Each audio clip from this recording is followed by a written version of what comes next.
শুভ সকাল বন্ধুরা, সবাই কেমন আছো? আশা করছি সবাই ভালো আছো আর আমরাও ভালো আছি।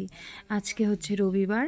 তো গত কাল রাত থেকে তো প্রচুর পরিমাণে বৃষ্টি হয়েছে আমাদের এখানে, আশা করি সব জায়গাতেই হয়েছে। তো সকালে ঘুম থেকে উঠতে একটু দেরি হয়ে গেছিলো, তারপর বাসি কাজকর্ম সেরে চা খেয়ে রান্না করছি। ভাত, তারপর পাট শাক ভাজা আর ডিমের অমলেট, এই দিয়েই খাওয়া দাওয়া হলো সকালে। তারপর এখন এই যে নিরামিষ তরকারি কেটে নিয়েছি, মানে ওই শাক পাতা, আলু, বেগুন, কচু এসব দিয়ে সেদ্ধ তরকারি আর কি। তো শাক ভাজা করেছিলাম, সেজন্য কড়াইটা এরকম তো ধুইনি, তার মধ্যেই জল গরম করতে দিয়েছি। জল গরম হয়ে গেছে, এখন এর মধ্যে সবজিগুলো দিয়ে দিলাম, তারপর দিলাম লবণ আর লঙ্কা চিড়ে দিয়ে দেবো। এখন সবজিটা সেদ্ধ হবে, তারপর নামিয়ে ফোড়ন দেবো। এটা খুবই সহজ একটা রান্না। সবজিটা ওই মোটামুটি 3 ভাগের মতো সেদ্ধ হয়ে গেলে তারপর দিয়ে দিব কুমড়োর শাকগুলো, কারণ শাক অত আগে দিলে সেদ্ধ হয়ে হলুদ রং ধরে যায়, তখন আর খেতে ভালো লাগে না। এই তো সবজি 3 ভাগ সেদ্ধ হয়ে গেছে প্রায়, তারপর দিয়ে দিলাম শাকগুলো। এখন একটু নাড়াচাড়া করে কিছুক্ষণ পরে নামিয়ে নেব। তো হয়ে গেছে সেদ্ধ, এখন এই যে নামিয়ে নিচ্ছি।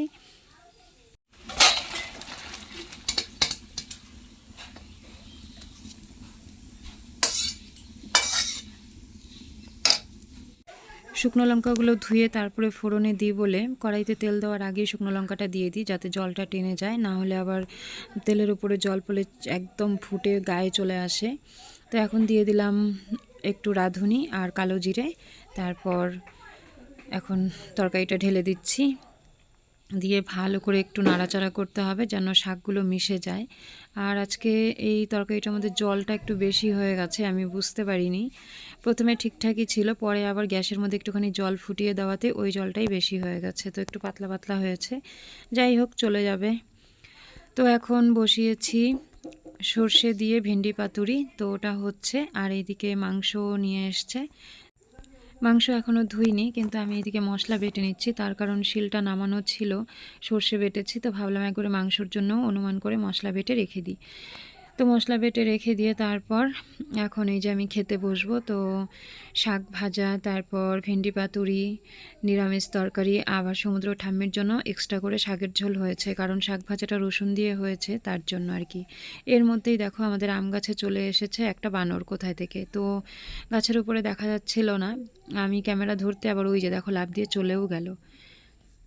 তো ঠাম্মির স্নান হয়ে গেছে, এখন পুজো দিয়ে দিল, তারপর তুলসী গাছে জলও দেওয়া হয়ে গেছে। আমি তো সকালেই স্নান করেছি, বৃষ্টিতে ভিজে ভিজে কাজ করে একেবারে স্নান করে নিয়েছিলাম। তো এই রঙের ফুলটা ফুটেছে, গাছটা নতুন এনেছে সমুদ্রের পাপা, যে বাড়িতে কাজ করে সেই বাড়ির থেকে এনেছে। তো গাছটা সবেমাত্র লাগিয়েছি। এই গাছ তো যেভাবেই লাগাই না কেন ফুল তো হয়ই। তো দেখা যাক। তো আমি খাওয়া দাওয়া করলাম, তারপরে এখন এই যে মাংস ওর পিসি ধুয়ে দিল, তারপর মশলা দিয়ে মাখিয়ে রেখে দিয়েছি।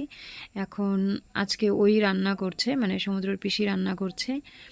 আলু প্রথমে ভেজে তুলে রেখেছিল, এই যে হলুদ নুন ছাড়াই আলু ভাজা।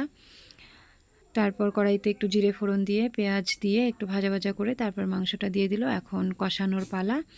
এর মধ্যে সমুদ্রের পাপা খেতেও চলে এসেছে। না করেছিলাম যে একটু দেরি করেই আসো, কারণ কাজেও গেছে দেরি করে, তারপরেও চলে এসেছে। তো মাংসটা আর হয়ে সারলো না, ও শাক পাতা নিরামিষ এসব দিয়েই খেয়ে চলে গেল। তারপরে এই যে দেখো মাংস কষানো হয়ে গেছে, এখন ঝোল দিয়ে দেবে। আজকে সমুদ্রের পিসি মাংস রান্না করছে আর আমি ক্যামেরা করছি। আমি কিন্তু সচরাচর অন্য কেউ কাজ করে, মানে রান্না করে আমি ক্যামেরা করি, এরকমটা আমার হয় না, কারণ রান্না তো আমিই বেশি করি। তো আজকে ও রান্না করছে, আমি ভিডিও করছি। তো এই তো মাংসটা কেমন হয়েছে ঝোল দেওয়ার পরে। আর খেতে তো দুর্দান্ত হয়েছিল, কি বলবো আর। সবসময় তো নিজে হাতে রান্না করেই খাই, তো হঠাৎ কেউ রান্না করলে আমার কাছে এত ভালো লাগে খেতে। এই যে দেখো আজকের আকাশের পরিস্থিতি, গতকাল তো বৃষ্টি ভালোই হলো, কিন্তু আজকে আর রোদ উঠলো না। আজকে বলতে কি গত কয়েকদিন থেকেই কিন্তু রোদ উঠছে না। তো এত জামা কাপড় ভেজা, এগুলো যে কবে শুকাবে কী যে হবে কে জানে। তো ছেলের খাওয়া দাওয়া হলো, ছেলে এখন টিউশন যাচ্ছে, আমরাও খাওয়া দাওয়া করব এখন। তো ঘরে এলাম, একটু রেস্ট নিচ্ছি, আর ওর পিসি গেছে স্নান করতে। এই আম দুটো দিয়েছে সমুদ্রর পাশের বাড়ির এক ঠাম্মি সমুদ্রকে খাওয়ার জন্য। এই যে ঘরে এসে বসে আছি, সমস্ত কাজকর্ম সেরে ফ্রেশ হয়ে এখন খাওয়ার অপেক্ষা আর কি। জামাই ষষ্ঠীর ভিডিও তো তোমাদের সাথে শেয়ার করিনি, তো চলো আজকে ভিডিও শেয়ার করছি। তো এই তো জামাই ষষ্ঠীর সব আয়োজন করা হয়েছে। এখানে কি কি খাবার দেওয়া হয়েছে সেগুলো আর বললাম না। তো মাছির ভীষণই উৎপাত, যেহেতু গরমের দিন। তো জামাই মাছি তাড়াচ্ছে, খাবে আর কি। আর ওইদিকে শাশুড়ি একটু ব্যস্ত আছে, শাশুড়ি আসবে তারপর তো হাওয়া করবে, আর জামাই এদিকে খাবে। মেয়েও এখনও এসে উপস্থিত হয়নি, ব্যস্ত আছে একটু। তো জামাইকে এত কিছু খাবার সামনে দিয়ে বসিয়ে রাখা হয়েছে, আর আমি ভিডিও করছি, কেউ ফটো তুলছে। আর আমাদের জামাইকে দেখো এত ভালো ভালো খাবার খেয়ে অবশেষে ছাগলকে এসে এই যে কলাপাতা খাওয়াচ্ছে। এই ছাগলটাকে সবসময় যখনই আসে তখনই যেরকম কলাপাতা খাওয়ায়। তো চলো, ভিডিওটাও আজকে এখানেই শেষ করছি। সবাই ভালো থেকো, সুস্থ থেকো।